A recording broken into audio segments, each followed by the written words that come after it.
Hi, I'm John Shook, and this is the Hacker's Bench. Anybody that knows me at all knows that I've got a thing about auctions, and today we're going to pick up a lot I won. This is at a place called Sierra Auctions, one of my favorites.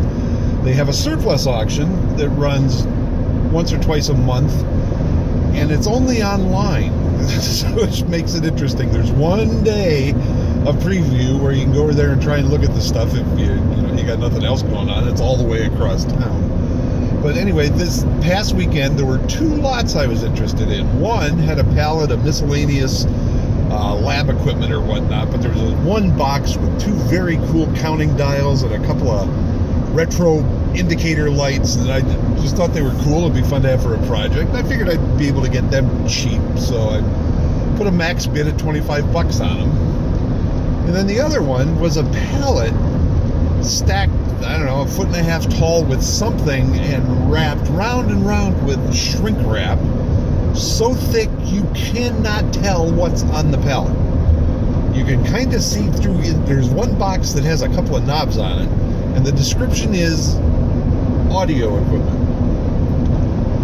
Oh boy, audio equipment. You know, my decades experience with auctions, audio equipment could be kiddie toys that make noise. That's audio equipment. Old cassette recorders is audio equipment.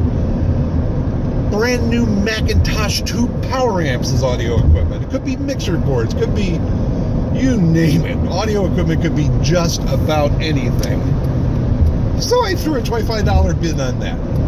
So the auction comes around, and that's one of my rules on auctions. You set your maximum and you leave it alone. You don't get suckered in and bid it up at the last minute or anything.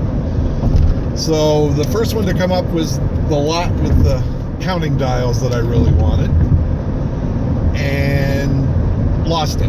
Went for 30-some bucks. Well, you can't get too pissed off. 30 bucks is more than I would pay for two knobs and two light panel lights.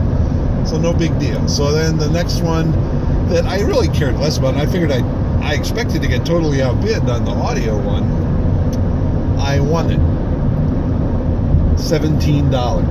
So with fees and taxes and whatnot, I owe the auction house $20.67, and I got this giant pallet and everything on it. I have no clue. So right now we're making the hour drive across Phoenix to get to the auction yard, pay my 20 bucks and get my stuff, and we'll see. Was last Sunday a lucky day or an unlucky day? We'll find out.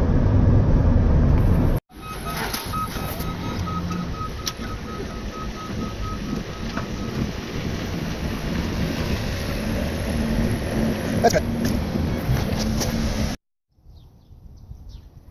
Well, it's the next day. It's 102 degrees out here this afternoon, a little toasty, but I got all the treasure from the $20 auction lot home. Let's go take a look.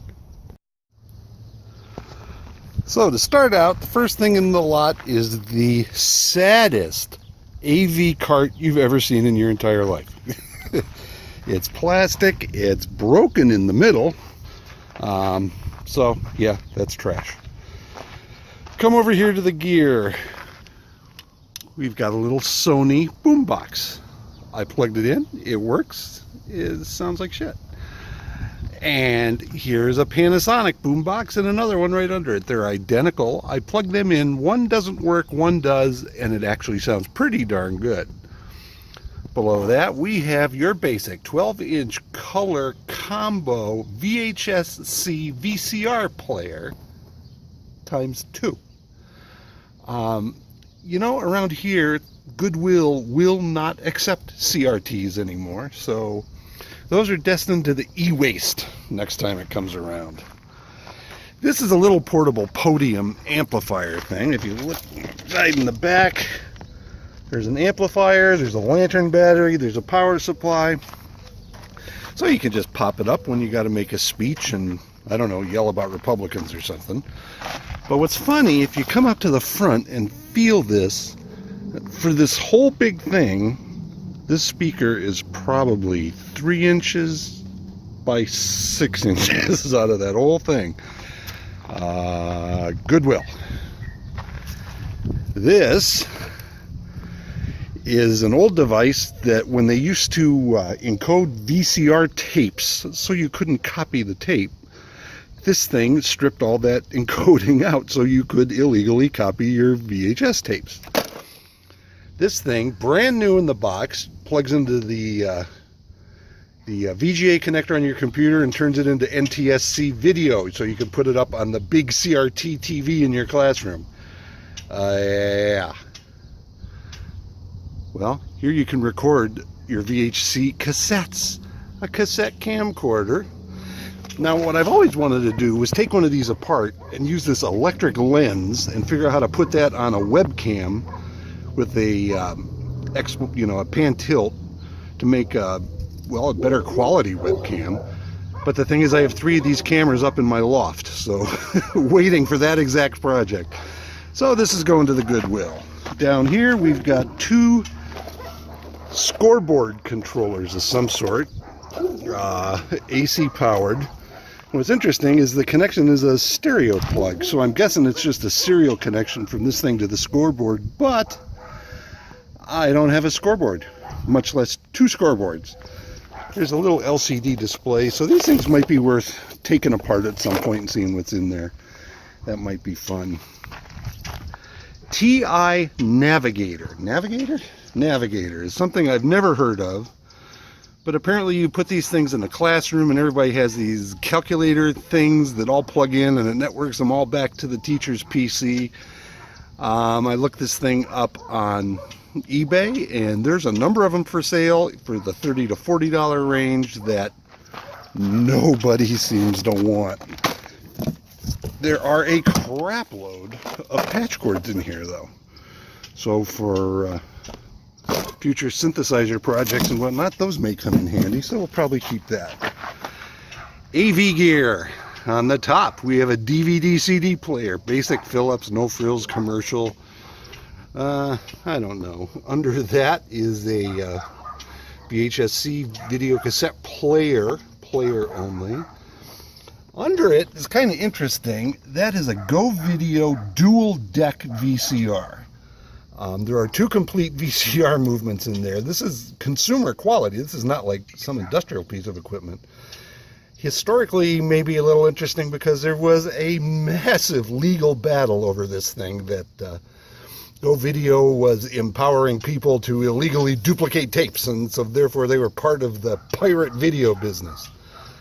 I don't know whatever happened to it, but GoVideo went broke. But there's one of their dual deck VCRs. And then back here we have a huge, heavy Sony boombox. I plugged it in, it works, it's fully functional, and it sounds like crap. Doesn't sound anywhere near as good as those Panasonic ones over there. And so what's better than having 1 crappy sounding boombox? Having 3 identical crappy sounding boomboxes. And what's better than that? Having 6 identical crappy Sony boomboxes. They go from here to the van to Goodwill. So you're thinking my $20 auction lot's kind of a bust? Well, we didn't get to these 2 speakers back here that were in the middle of the pile. They are very heavy. They are Electro-Voice FR200 speakers. It's not going to ring any bells. A lot of people call these church speakers because they're heavily boxed and they are 300 watt speakers. That's not like consumer grade 300 watt peak. These are 300 watt continuous PA speakers. They call them church speakers because that's where they got used a lot. They're pretty fake oak, and pretty bland. But there is a big 12-inch driver in there and a piezo omni tweeter in the top. And I looked around online and I found one set on eBay in Canada they want $300 for, and another pair in the US on eBay they want $600 for. I plugged these into an amp. They are fully functional. They work just fine. And I haven't decided if I'm going to keep them or sell them yet. So basically all of this stuff is either going in the garbage or the Goodwill, and those speakers are probably worth $500. So my $20 auction lot, yeah, it was a lot of work, but in the end, I gotta say, I think it paid off. Anyway, see you next time.